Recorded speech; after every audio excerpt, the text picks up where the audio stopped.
The brilliant German philosopher Friedrich Nietzsche once said, "I'm not upset that you lied to me. I'm upset that I can no longer trust you." If you were to look at your marriage or relationship as this house, and there's two core pillars holding it up together. One is commitment. Now, commitment is your perceived likelihood and emotional investment that the relationship will have a future.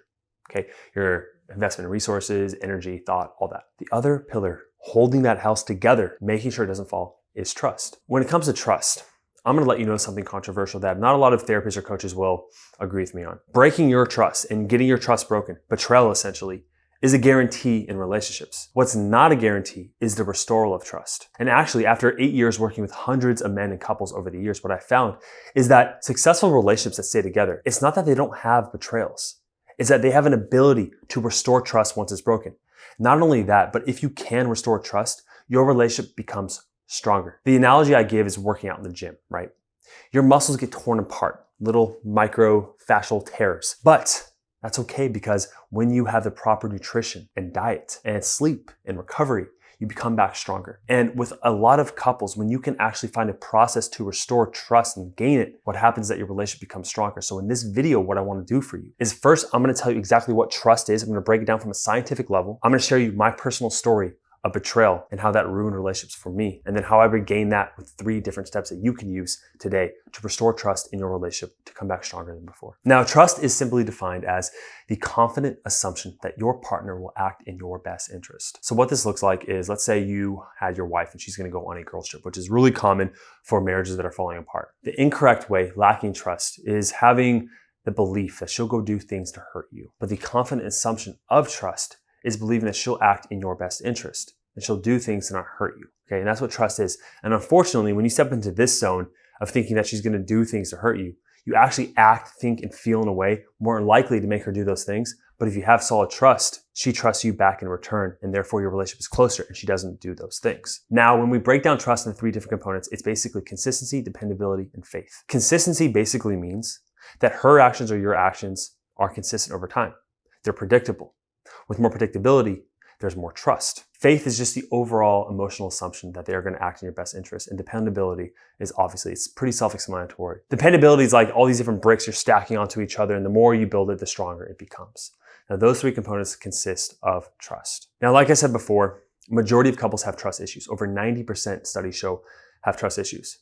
Now, the harm of trust isn't the actual betrayal. It isn't being hurt. It's how you responded after that hurt. As a prime example, in one of my past relationships, what happened was I did something pretty messed up. I was flirting with another girl and it hurt her feelings. Now, she actually overcame that, but what I did incorrectly was I was defending the other girl, saying it wasn't her fault. I was actually taking responsibility for it, but she wanted me to be on her side of the equation. And because I was actually arguing with her reality and her feelings, that's what hurt the trust. It wasn't the actual action of me flirting with this other girl. Now, when it comes down to my personal story of paranoia and negative assumptions, I'm gonna let you know how this plays out. Maybe you can really resonate with this. In my first relationship, I was cheated on myself. Now, what this did is this created this paranoia and this obsession with wanting to catch her in a lie, because I wanted to make sure that she just wasn't gonna hurt me. But what I did, what most people do when they get betrayed and have a sense of mini trauma, which is a betrayal is a mini trauma, is that I was consistently just not really certain of what she was going to do. I had no consistency, no dependability, and no faith in her. But I didn't have high enough self-esteem to leave her. So what this looked like is every time she was texting on her phone in the corner laughing,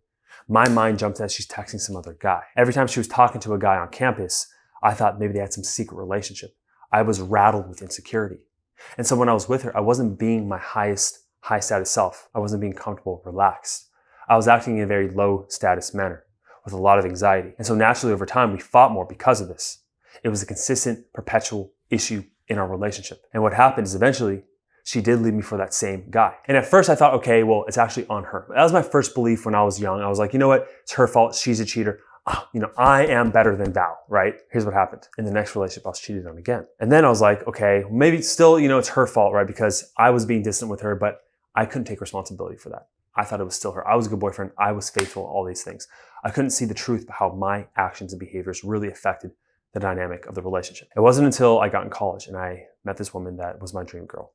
She was the first woman I really wanted to marry, and I was really considering marrying her. And life is a funny way of testing us. So what happened was her ex-boyfriend moved below her in the same apartment complex, right below her apartment. And of course, someone who was insecure and had a history, a past being cheated on, what do you think I was thinking of every single night that I wasn't with her? Of course, they were hanging out. They were, cheating on me. And so you can imagine how the relationship went, especially in college. And then one night I got drunk, right? I haven't shared this with anyone actually, so it's really personal, but I got drunk and she was passed out and I go into her phone because of course I knew her password, looking through, shaking as I was reading her phone, like literally physically shaking, like heart pounding, thinking I was going to find something. I didn't find anything. But what I did is I did see a text message exchange with her ex and it was all banal. There was nothing there. There was nothing wrong, nothing there. But I was so certain that they were doing something, that I actually texted him as her, right? Trying to bring something out. What do you think that made him think? Oh, she wants me. She doesn't want this other guy. She wants me. I literally, by that action of insecurity and paranoia, pushed her into his arms. And she did cheat on me with him eventually after all this happened. Now you could see from that moment, that depth of pain I saw, I was the cause of this betrayal.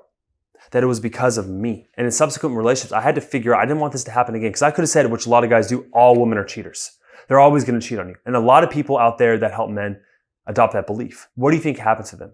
They remain alone, isolated, and they can keep on getting cheated on because they attract the same thing over and over because they don't recognize that their own behaviors are cause of this. So instead, what I did is I went to graduate school and I figured out this deeper dynamic of human interaction, how our beliefs and actions influence our results in life. And here's how I regained trust in 3 steps. Again, I want to reiterate the fact that trust heals when you don't contaminate and make it worse. If you have a wound, okay, the constant bickering and fighting and complaining and arguing, that's throwing salt in the wound. It's rubbing dirt. It's constantly touching and making it worse. Trust will heal by itself if you don't get in the way and make things worse. Okay, so the first thing you're going to do is to be a man of integrity. So what does this look like? Integrity simply is doing what you say you will do. So there's a really famous quote that I love. It's, how you do anything is how you do everything. So think of all the times that you promised your wife you would clean up something or do some project around the house. Or yeah, I'll pick up this for you. I'll pick up milk at the grocery store and you forgot to do it. Or I'm going to go to the gym. I'm going to start doing this. You say things, but you don't follow up. Your wife picks up on these things, either consciously or unconsciously. And I guarantee you she's picking up on it consciously.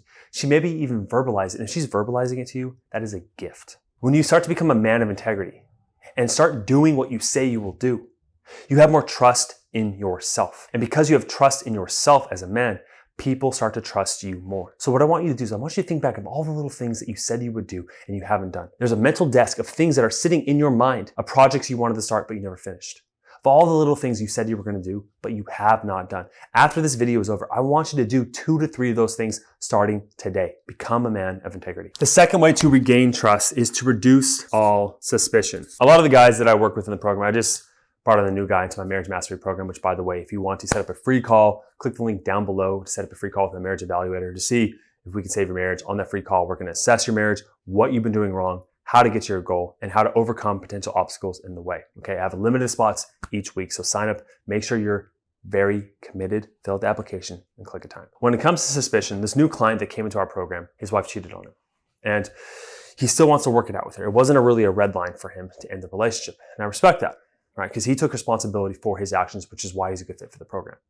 But one of the things I do with men when I first talk to them, when there's a extramarital relationship, is I tell them, you need to stop being obsessive. Stop looking through her phone. Stop doing the things to increase your lack of trust for her. You see, your actions create emotions and your emotions create your actions. So by you consistently being suspicious, by looking at her phone, by trying to track where she's going, by doing all these little things, what you're doing is I want you to imagine you're feeding this monster, giant monster of like, he has the horns, right? A little tail coming out. This monster of lack of trust, of suspicion, of envy, of jealousy, all these things. And the more you feed it with these actions, the more it grows and the more you're going to find things to be suspicious of because the increase of suspicion subconsciously is communicating to her, hey, I think you're going to cheat. Hey, I don't trust you.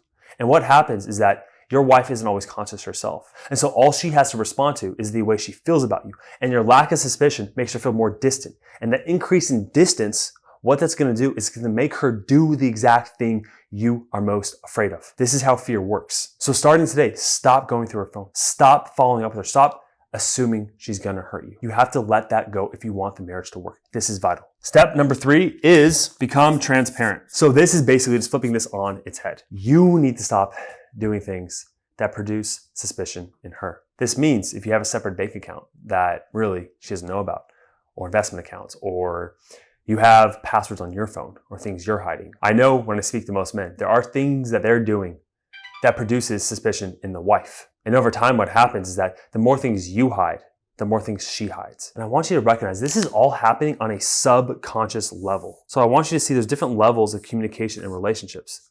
Up here, the content, the daily words and actions you guys take is about 2% of what's going on. The emotions you're experiencing, the type of relationship you have with each other, even down to the spiritual components and hormonal level. This is all influencing your guys' relationship and the way you are with each other. And if you're doing things to hide stuff from her and she's not aware of it, if you think that has no impact on the trust you have for each other, then you're being ignorant. It has a vital impact on everything. So moving forward, you need to become completely transparent in everything you do. If something happens, you come forward and you tell her. And the more transparent you are, the increase in dependability, consistency, and faith, like we talked about, occurs. Thank you for watching the video. Again, you can set up a link down below, set up a call with me or my marriage evaluator to help save your marriage, get your wife back. If you have any questions about anything, you can always leave comments down below. Like the video, subscribe if you want daily content on how to improve your marriage, restore everything that you want in your life that is most meaningful to you. All right. Thanks for watching, and I'll see you in the next one.